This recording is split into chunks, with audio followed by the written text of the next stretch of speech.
தங்கமயிலின் தீபா வெள்ளி கொண்டாட்டம். நீங்கள் வாங்கும் ஒவ்வொரு 10 கிராம் தங்கத்திற்கு 40 கிராம் வெள்ளி இலவசம். கை நிறைய தங்கம், பை நிறைய வெள்ளி. தங்கம் வாங்க தங்கமயிலுக்கு வாங்க.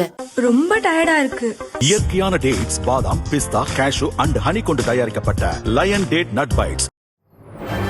வணக்கம். செய்திச் சுருக்கம். ட்ரம்பிடம் மோடி பேசவே இல்லை. அதிபர் மூக்கை உடைத்த இந்தியா. ரஷ்யா விவகாரத்தில் பகீர். வெளியே வந்த உண்மை. And he assured me today that they will not be buying oil from Russia. I am not aware of any conversation yesterday between the two leaders.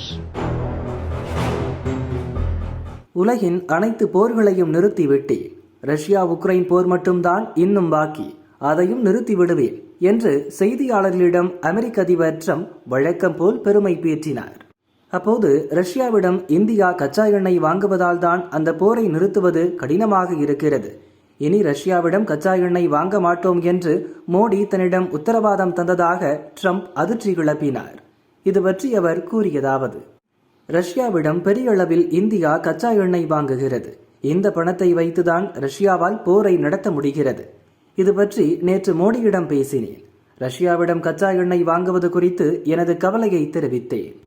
நீங்கள் கச்சா எண்ணெய் வாங்குவதால் தான் ரஷ்யாவால் உக்ரைனுக்கு எதிராக இன்னும் போரில் ஈடுபட முடிகிறது.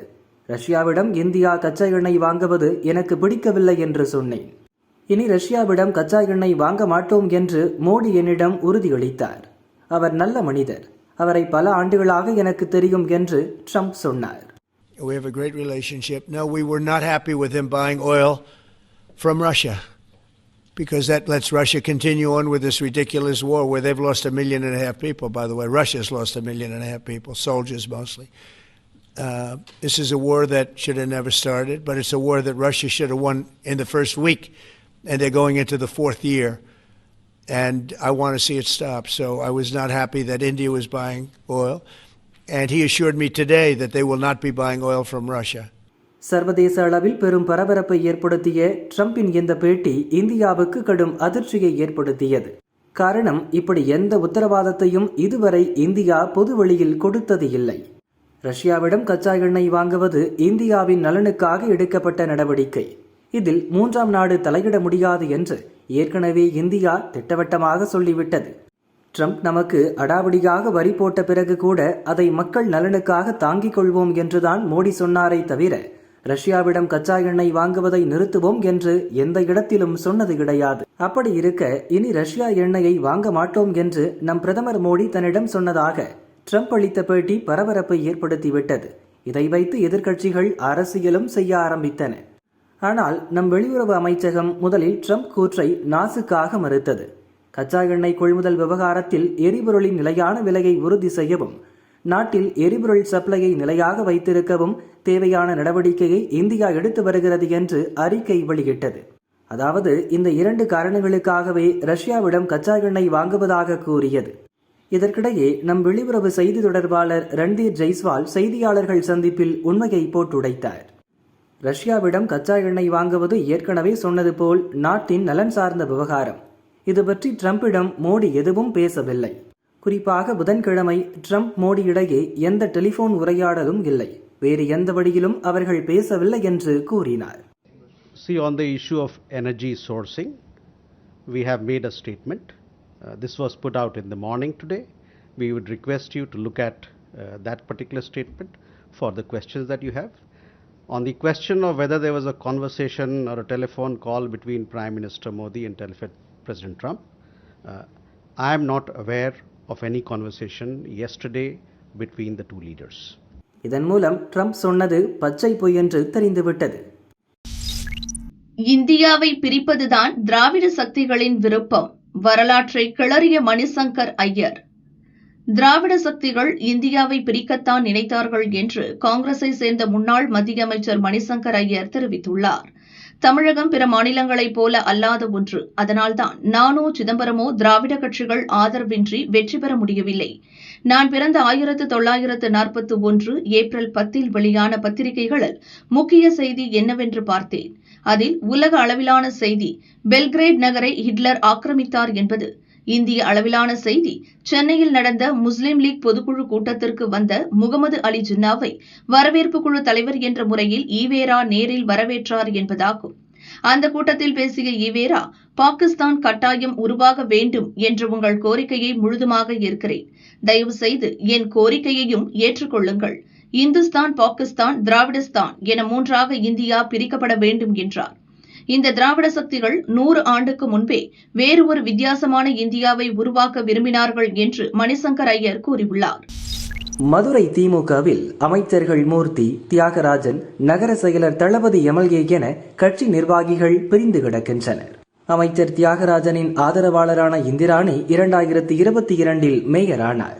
மாநகராட்சி நிர்வாகத்தில் மேயரின் கணவர் பொன்வசந்த் தலையீடு அதிகரித்ததால் தியாகராஜன் கண்டித்தார். தியாகராஜனுக்கு எதிரான அரசியல் போக்கை பொன்வசந்த் கையில் எடுத்ததால் அவரை அமைச்சர் தியாகராஜன் கழற்றிவிட்டார். இந்த சூழலில் மதுரை மாநகராட்சியில் 150 கோடி ரூபாய் சொத்து வரி முறைகேடு விவகாரத்தில் மேயரின் கணவர் பொன்வசந்த் கைதானார். அரசியல் அழுத்தம் காரணமாக மேயர் பதவியை இந்திராணி நேற்று முன்தினம் ராஜினாமா செய்தார்.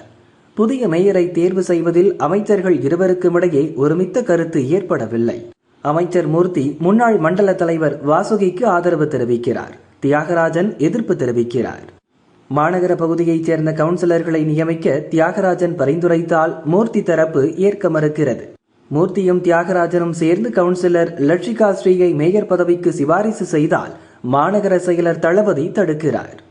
இப்படி மூவரும் சேர்ந்து முட்டுக்கட்டை போடுவதால் திமுக தலைமை திணறுகிறது. மார்க்சிஸ்ட் கம்யூனிஸ்டைச் சேர்ந்த துணை மேயர் நாகராஜன் தலைமையில் மாநகராட்சி அவசர கூட்டம் இன்று நடக்கிறது. இதில் மேயர் இந்திராணி ராஜினாமா ஏற்கப்படுகிறது.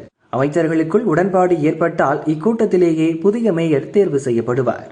இதுகுறித்து திமுக கவுன்சிலர்கள் கூறியதாவது: மேயர் இல்லாத நிலையில் துணை மேயருக்கு கூடுதல் பொறுப்பு வழங்க வாய்ப்புள்ளது. அப்படியென்றால் வெறும் 4 கவுன்சிலர்களை வைத்துள்ள மார்க்சிஸ்ட் கம்யூனிஸ்ட் 69 கவுன்சிலர்களை கொண்ட திமுகவை வழிநடத்துமா? அமைச்சர்கள் தங்களுக்குள் உள்ள ஈகோவால் கட்சியை சேதப்படுத்தலாமா? ஏற்கனவே கூட்டணியில் இருந்தாலும் பல சமயங்களில் எதிர்த்து அரசியல் செய்யும் மார்க்சிஸ்ட் கம்யூனிஸ்டுக்கு பொறுப்பு மேயர் பதவி கிடைத்தால் கூட்டணிக்குள் தேவையில்லாத மோதல்கள் ஏற்பட வாய்ப்புள்ளது. உடனடியாக புதிய மேயரை தேர்வு செய்ய திமுக தலைமை முன்வர வேண்டும் என்றனர். 5 மாவட்டங்களுக்கு ஆரஞ்ச் அலர்ட். 14 மாவட்டங்களில் கனமழை. தமிழகத்தில் குமரிக்கடல் மற்றும் அதை ஒட்டிய பகுதிகளில் வளிமண்டல கீழடுக்கு சுழற்சி நிலவுகிறது. இதனால் விருதுநகர், தூத்துக்குடி, திருநெல்வேலி, கன்னியாகுமரி, தென்காசி மாவட்டங்களில் இன்று கனமழை முதல் மிக கனமழைக்கு வாய்ப்புள்ளது. இந்த மாவட்டங்களுக்கு ஆரஞ்ச் அலர்ட்டும் அறிவிக்கப்பட்டுள்ளது. அதேபோல் மதுரை, சிவகங்கை, ராமநாதபுரம், தேனி, திண்டுக்கல், திருப்பூர், ஈரோடு, நீலகிரி, கோவை, மயிலாடுதுறை, நாகை, திருவாரூர், தஞ்சாவூர், புதுக்கோட்டை ஆகிய 14 மாவட்டங்களில் இன்று கனமழைக்கு வாய்ப்புள்ளது. வடகிழக்கு பருவமழையின் இயல்பான அளவு 44 சென்டிமீட்டர் தான். நடப்பாண்டு 50 சென்டிமீட்டர் மழை பெய்ய வாய்ப்புள்ளது. அக்டோபர், நவம்பர், டிசம்பர் காலகட்டத்தில் புயல்கள் உருவாக வாய்ப்புகள் உள்ளன. வரும் 24ஆம் தேதி உருவாகும் தாழ்வு பகுதி வலுவடையும். அது புயலாக மாறுமா என்பது பொறுத்திருந்து பார்ப்போம் என இந்திய வானிலை ஆய்வு மையத்தின் தென்மண்டல தலைவர் அமுதா தெரிவித்தார். 2708 உதவி பேராசிரியர் பணிக்கு அறிவிப்பு வெளியானது. தமிழக அரசு கலை அறிவியல் கல்லூரிகளுக்கான 2708 உதவி பேராசிரியர்களை நிரப்ப டிசம்பர் 20ஆம் தேதி தேர்வு நடத்த உள்ளதாக ஆசிரியர் தேர்வு வாரியம் அறிவிப்பு வெளியிட்டுள்ளது. முதலில் 4000 உதவி பேராசிரியர் பணியிடங்களுக்கான தேர்வு அறிவிப்பை வாரியம் வெளியிட்டிருந்தது. அது ரத்து செய்யப்பட்டு நேற்று புதிய அறிவிப்பு வெளியிடப்பட்டது. இதற்கு தகுதியானோர் அடுத்த மாதம் 10ஆம் தேதி வரை விண்ணப்பிக்கலாம். அதற்கடுத்த 2 நாட்கள் வரை விண்ணப்பத்தில் திருத்தம் செய்யலாம். ஏற்கனவே தேர்வு எழுத கட்டணம் செலுத்தியோர் தற்போது கட்டணம் இன்றி தேர்வு எழுதலாம். எழுத்துத் தேர்வு முடிந்த பின் நேர்காணல் குறித்து அறிவிக்கப்படும். மேலும் விவரங்களை www.trp.tn.gov.in என்ற இணையதளத்தில் அறியலாம் என வாரியம் தெரிவித்துள்ளது. ஐப்பசி மாத பூஜைக்கு சபரிமலை நடை திறப்பு.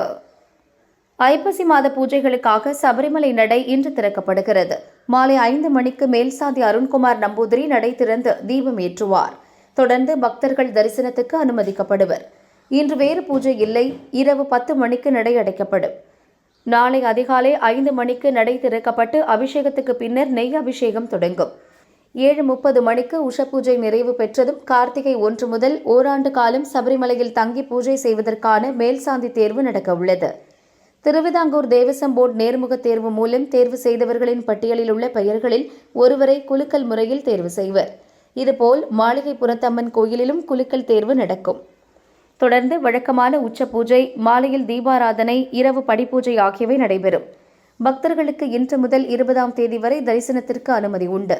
ஜனாதிபதி திரௌபதி முர்மு வருகையையொட்டி பாதுகாப்பு காரணங்களுக்காக 21 தேதிகளில் பக்தர்களுக்கு தரிசன அனுமதி இல்லை.